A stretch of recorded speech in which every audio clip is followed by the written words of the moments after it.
আজকের পর্বে আমরা কথা বলবো সমাজ পরিবর্তনে রাসূল সাল্লাল্লাহু আলাইহি সাল্লামের ৬টা মূলনীতি নিয়ে। যেই ৬টা মূলনীতি প্রয়োগ করে তিনি মাত্র ২৩ বছরের মধ্যে পুরো আরব সমাজকে পাল্টে দিয়েছিলেন। প্রথম মূলনীতি হচ্ছে রাসূল সাল্লাল্লাহু আলাইহি সাল্লামের সমস্ত কার্যক্রম ছিল একটা নৈতিক সংস্কার আন্দোলনের মতো। তিনি সবকিছু অন্ধভাবে উল্টে ফেলেননি, আগাগোড়া সবকিছু পরিবর্তন করে ফেলেননি।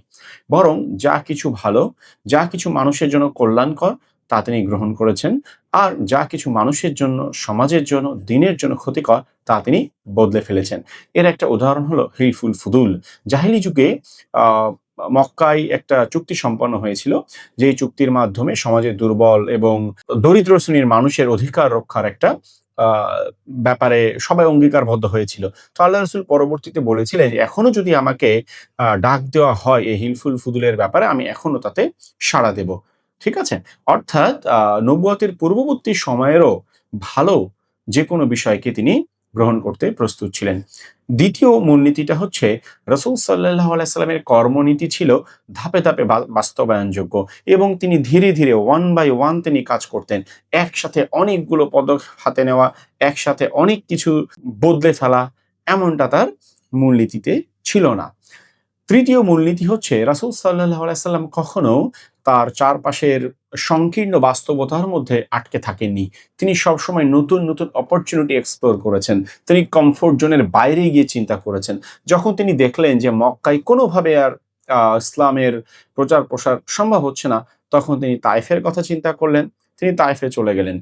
তায়েফে যাওয়ার পর সেখানে যখন কুরাইশদের চেয়েও আরো খারাপ ব্যবহার পেলেন, তখন তিনি কি করলেন? তিনি আবারও নতুন ভূমির সন্ধানে দাওয়াত দিতে শুরু করলেন এবং একটা পর্যায়ে তিনি মদিনায় চলে গেলেন এবং সেখান থেকে আল্টিমেটলি ইসলাম কিন্তু বিস্তার লাভ করলো। অর্থাৎ সবসময় তিনি নতুন, নতুন অপরচুনিটি এক্সপ্লোর করতেন।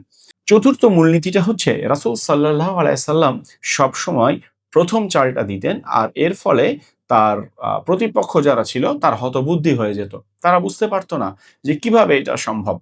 এর একটা পারফেক্ট উদাহরণ হচ্ছে খন্দকের যুদ্ধে। যখন সমগ্র আরবরা ১০,০০০ সৈন্যের জোট গঠন করে মদিনা আক্রমণ করতে আসলো, আসার পরে দেখলো মদিনার চারপাশে পরিখা খনন করা আছে। তারা অবাক হয়ে গেল, কিভাবে সম্ভব? এমন কিছু তো আমরা এর পূর্বে কখনো দেখিনি।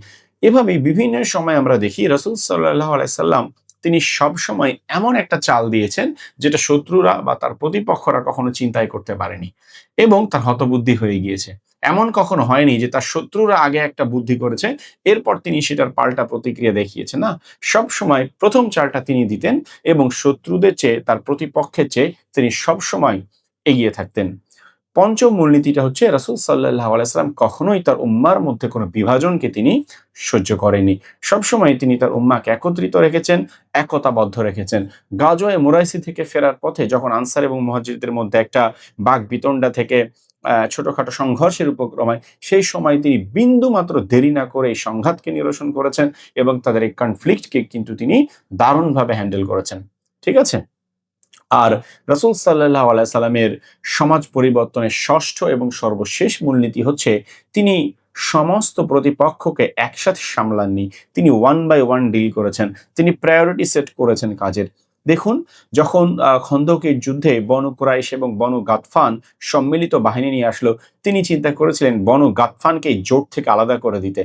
বনু গাতফানকে যদি জোট থেকে আলাদা করে দেওয়া যায়, তাহলে এই জোটের শক্তি কমে যাবে। বাকিদেরকে কিন্তু তখন প্রতিহত করা সহজ হবে। এছাড়া বদর যুদ্ধের প্রাক্কালে বদরের ঠিক আগে, আগে তিনি কি করেছিলেন? ওই বদর যুদ্ধ যে এলাকায় হয়েছিল সেই এলাকার আশেপাশে যে গোত্রগুলো ছিল, এই গোত্রগুলোর সাথে তিনি সন্ধি চুক্তি সম্পন্ন করেন। যার ফলে তিনি নিশ্চিত হয়েছিলেন যুদ্ধ শুরু হলেও কুরাইশরা এই গোত্রগুলোর সাহায্য কিন্তু পাবে না। ঠিক আছে? এরপরও যখন তিনি হুদায়বিয়ার দিকে যাচ্ছিলেন দেখুন, তখন কিন্তু তিনি বুঝতে পেরেছিলেন যে হুদায়বিয়া যাওয়ার পথে এমন অনেক গোত্রের এলাকা দিয়ে যেতে হবে যারা মুসলিমদের শত্রু ছিল। সুতরাং আগেই তিনি একটা বাহিনী পাঠিয়েছিলেন যাতে ওই গোত্রগুলো থেকে সম্ভাব্য আক্রমণ প্রতিহত করা যায়। এভাবে আমরা দেখি রাসূল সাল্লাল্লাহু আলাইহি সাল্লাম সর্বদাই তার কাজের প্রায়োরিটি ঠিক করেছেন। one by one তিনি তার কাজ বাস্তবায়ন করেছেন। দেখুন, খাইবারের মতো এত দুর্ভেদ্য ঘাঁটি ইহুদিদের, এটা কিন্তু তিনি হুদায়বিয়ার আগে পর্যন্ত তিনি এখানে হাত দেননি। তিনি জানতেন খাইবার ইহুদিরা শত্রুতা পাকাচ্ছে। এটা একটা টাইম বমের মতো। যেকোনো মুহূর্তে মদিনা আক্রমণ হতে পারে। কিন্তু যখন হুদায়বিয়ার সন্ধি হয়ে গেল, মদিনা যখন ভেতর থেকে এবং বাহির থেকে নিরাপদ হয়ে গেল, তখন তিনি খাইবারে গেলেন। ঠিক আছে? এভাবে আমরা দেখি যে রাসূল সাল্লাল্লাহু আলাইহি সাল্লাম প্রত্যেকটা ক্ষেত্রে তার কাজের প্রায়োরিটি ঠিক করেছিলেন এবং এই 6টা মূলনীতিকে কাজে লাগিয়ে রাসূল সাল্লাল্লাহু আলাইহি সাল্লাম মাত্র 23 বছরের মধ্যে একটা সমাজকে আমূল বদলে দিয়েছিলেন। আমাদের সিরা এক্সটেন্সিভ কোর্সে আমরা রাসূল সাল্লাল্লাহু আলাইহি সাল্লামের স্ট্র্যাটেজিগুলোকে এভাবে অ্যানালাইসিস করে থাকি এবং আমাদের বর্তমান সমাজের দর্পণে পড়ার চেষ্টা করি। আপনাকে দাওয়াত রইল সিরা এক্সটেন্সিভ কোর্সে।